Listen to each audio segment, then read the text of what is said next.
Friends, welcome to my YouTube channel. आज हम discuss करेंगे उत्तर प्रदेश अधीनस्थ सेवा चयन आयोग की तरफ से जो हाल ही में वैकेंसी निकाली जाएंगी 5200 लेखपाल भर्ती की, उसके बारे में आज हम चर्चा करेंगे और देखेंगे कि लेखपाल का जो सिलेबस है वो क्या है और इसका एग्ज़ाम पैटर्न क्या है, और इसके बारे में हम पूरी जानकारी आज हम उसके सिलेबस को डिटेल से जानेंगे।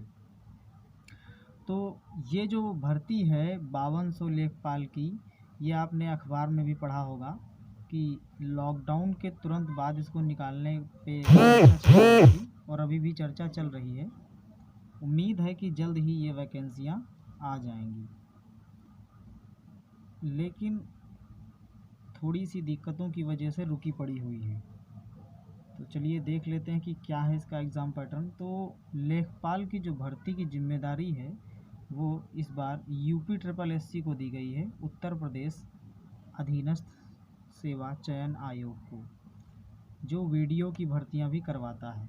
देख लेते हैं कि इसका एग्ज़ाम पैटर्न क्या है।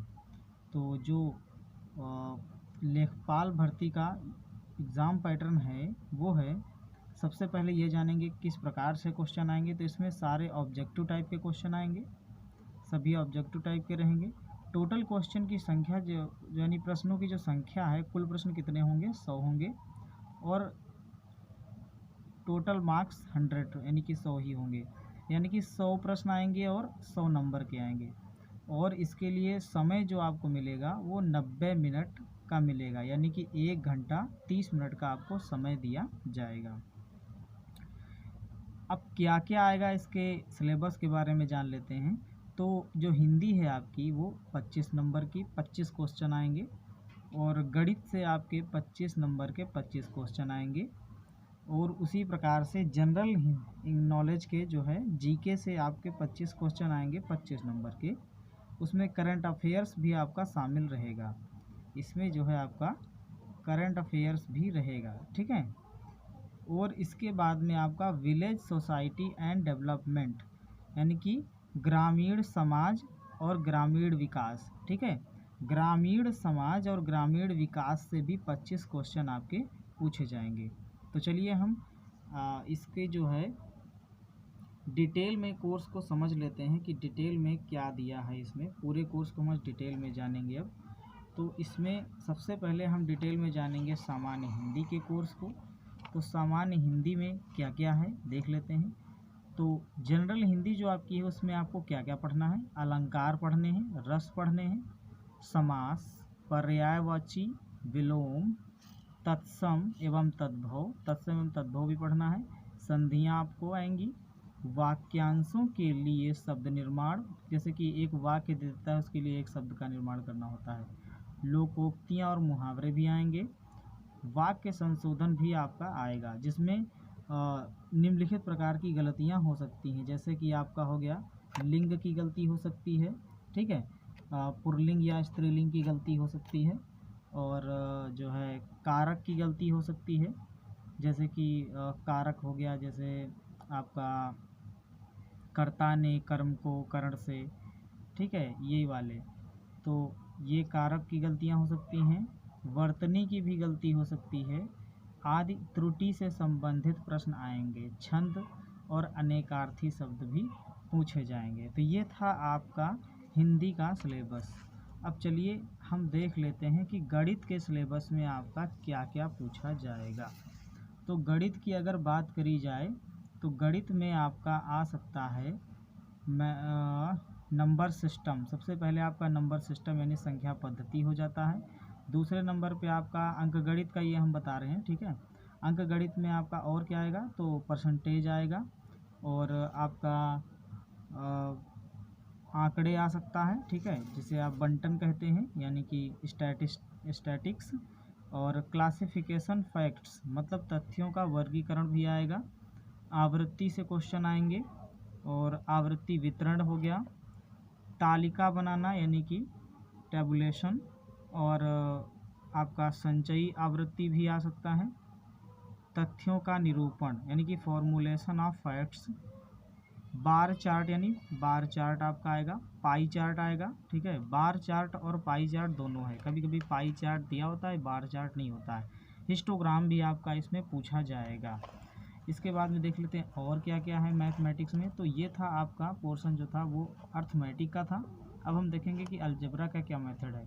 तो अलजेब्रा का क्या क्या इसमें दिया है। तो सबसे पहले अलजेब्रा की बात छोड़िए, इसमें और भी कुछ है, जैसे कि आपका आवर्ती बहुभुज भी आ सकता है, माध्य एवं माध्यिका भी आएगी। अलजेब्रा में आप देखते हैं एलसीएम एचसीएफ है, युगपत समीकरण है, द्विघात समीकरण आएगा और फैक्टर्स भी आएंगे आपके। और इसके अलावा अब हम देखते हैं, ये हो गया आपका जो उसमें बीजगणित से। अब ज्योमेट्री की बात करते हैं यानी रेखा गणित से। तो रेखा गणित से आपका कुछ खास नहीं पूछा जाएगा, सिर्फ आपसे ट्रायंगल यानी कि त्रिभुज और पाइथागोरस प्रमेय पर आधारित प्रश्न आएंगे। आयत से क्वेश्चन आ सकते हैं यानी कि रेक्टेंगल से, ठीक है। स्क्वायर यानी वर्ग से क्वेश्चन आ सकते हैं। ट्रेपेजियम यानी समलंब से क्वेश्चन आ सकते हैं। इसके अलावा अगर बात करें और क्या क्या रेखा गणित से आ सकता है, तो आपका एरिया से क्वेश्चन संबंधित आ सकते हैं यानी कि क्षेत्रफल से संबंधित। और इसके अलावा आपके क्वेश्चन कहाँ से आ सकते हैं, तो परिधि और वृत्त का क्षेत्र, यहाँ से भी इसमें प्रश्न पूछे जा सकते हैं। चलिए, ये हो गया आपका मैथमेटिक्स का पूरा कोर्स। अब देखते हैं कि सामान्य ज्ञान से क्या क्या पूछा जाने वाला है, यानी कि हम अपने जीके के बारे में जान लेते हैं कि जीके से क्या क्या आएगा। तो जनरल नॉलेज की अगर हम बात करें, तो जनरल नॉलेज से आपका सामान्य विज्ञान से प्रश्न आएंगे। इसके अलावा राष्ट्रीय और अंतर्राष्ट्रीय महत्व के करंट अफेयर्स के प्रश्न बहुत महत्वपूर्ण है, इसमें से 6 से 7 का एवरेज तो करंट अफेयर्स ही रहेगी। भारतीय इतिहास आपका पूछा जाएगा। स्वतंत्रता आंदोलन का पार्ट अलग से दिया है, यानी कि ये इतिहास के साथ नहीं रिलेटेड किया गया, तो यानी इसमें से क्वेश्चन काफ़ी अच्छे खासे पूछे जाएंगे। भारतीय इतिहास से तो क्वेश्चन आएंगे ही आएंगे। फिर बात करते हैं भारतीय राजनीति और अर्थशास्त्र, यानी राजनीति का मतलब यहाँ पर थोड़ा सा आपको संविधान यानी कि पॉलिटी का नॉलेज भी होना चाहिए। भारतीय राजनीति और अर्थशास्त्र से क्वेश्चन आएंगे। विश्व भूगोल और जनसंख्या, यानी कि जो आपकी 2011 की जनगणना है, उससे भी क्वेश्चन 1-2 पूछे जा सकते हैं, क्योंकि 2021 में जनगणना फिर से होनी है, तो इस वजह से 2011 की जो जनगणना आपकी है वो थोड़ी सी इंपॉर्टेंट हो जाती है यूपी लेवल के हिसाब से, ठीक है। आप यूपी लेवल के हिसाब से 2011 की जनगणना को ज़रूर देख लीजिएगा। विश्व भूगोल इसमें बताया है, भारतीय भूगोल, विश्व भूगोल में आपका भारतीय भूगोल भी आ जाता है, पूरा विश्व आ जाता है, तो विश्व भूगोल से भी 1-2 क्वेश्चन पूछे जाएंगे। सामान्य विज्ञान के दृष्टिकोण से दैनिक जीवन, तो यानी कि दैनिक जीवन में जो भी विज्ञान का उपयोग होता है उसके बारे में इसमें प्रश्न पूछे जाएंगे। इसके बाद में हम देख लेते हैं इतिहास को, थोड़ा डिटेल में जान लेते हैं कि इतिहास में से क्या पूछा जाएगा, क्योंकि इतिहास काफ़ी ब्रॉड सब्जेक्ट है, तो आप इतनी छोटी वैकेंसी के लिए पूरे इतिहास ना पढ़ें। फिलहाल पूरा इतिहास तो पढ़ना ही पड़ेगा, लेकिन आपको क्या पढ़ना है क्या छोड़ना है इस पर इसमें बताया गया। तो देखिए कि फाइनेंशियल नॉलेज, यानी कि आपको जिस भी सभ्यता के बारे में पढ़ें, जिस भी वंश के बारे में पढ़ें, इतिहास में कुछ भी पढ़ें, तो उसमें जो है आपको फाइनेंशियल नॉलेज होनी चाहिए, उनकी फाइनेंस उस समय की फाइनेंशियल सिस्टम कैसा था, तो इसके बारे में आपको पढ़ना है। सामाजिक, धार्मिक और राजनीतिक दल उस समय जो भी थे उनके बारे में आपको पढ़ना है। भारतीय स्वतंत्रता आंदोलन की प्रकृति और विशेषता, भारतीय स्वतंत्रता आंदोलन किस प्रकार का था, उसकी विशेषताएं क्या क्या हैं, इसमें क्वेश्चन पूछे जा सकते हैं। राष्ट्रवाद का उदय और हमें स्वतंत्रता कैसे मिली, तो इस पर फोकस करना है आपको। इसके बाद में हम बात करते हैं कि भूगोल में क्या क्या है। तो भूगोल की अगर बात करी जाए, तो भूगोल में आपको भारत के भौतिक तथा पारिस्थितिकी तंत्र के बारे में नॉलेज होना चाहिए। केवल सामान्य ज्ञान यानी कि छोटे मोटे प्रश्न इसमें से आएंगे। सामाजिक जो चीज़ें हैं उनके बारे में मालूम हो भूगोल के हिसाब से, और जनसांख्यिकी मुद्दे आपको इसके बारे में थोड़ा सा नॉलेज होना चाहिए। ये था आपका भूगोल का पार्ट। अब हम देख लेते हैं इसका जो सबसे लास्ट पार्ट बचा हुआ है, जो कि है ग्रामीण समाज और विकास, यानी कि विलेज सोसाइटी एंड डेवलपमेंट। तो इसमें आपको सबसे पहले तो ग्राम विकास भारत का सम्मान है, इसके बारे में थोड़ा सा देख लेना है, क्या क्या किस राज्य को क्या क्या अवार्ड मिले हैं इंडिया लेवल पे, इन सब चीज़ों के बारे में आपको थोड़ा सा जान लेना है। यूपी में खासकर यूपी के बारे में पढ़ना है। ग्राम विकास कार्यक्रम और प्रबंधन, ग्राम विकास अनुसंधान, ग्राम स्वास्थ्य सेवाएं, ग्राम विकास और भूमि सुधार, ये भी ज़्यादा इंपॉर्टेंट है, भूमि सुधार भी देख लेना, बहुत ज़्यादा इसमें से क्वेश्चन 1-2 पूछे जा सकते हैं। और उत्तर प्रदेश भौगोलिक स्थिति, उत्तर प्रदेश की जो भौगोलिक स्थिति है वो भी आपको ध्यान देनी है, ठीक है, भूगोल के हिसाब से, या फिर ये कहें कि उत्तर प्रदेश विशेष के हिसाब से। तो इसमें उत्तर प्रदेश विशेष को भी शामिल कर लेते हैं। ग्राम समाज और विकास का मतलब इसमें उत्तर प्रदेश विशेष को भी आपको पढ़ना है। तो मैंने आपको बताया है कि 5200 लेखपाल की भर्तियां जो है आने वाली हैं, उनको डिटेल में मैंने आपको समझा दिया है कि इसका सिलेबस क्या है।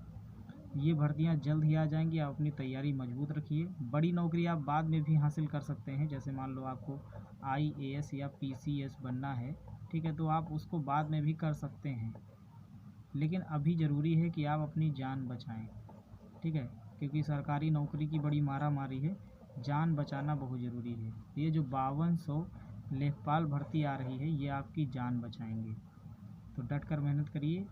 और अगर आपको हिंदी के नोट्स चाहिए, अगर आपको हिंदी पढ़नी है, तो कमेंट बॉक्स में लिखिए, मैं हिंदी इसी चैनल पर पढ़ा दूँगा लेखपाल की। Thanks for watching my video.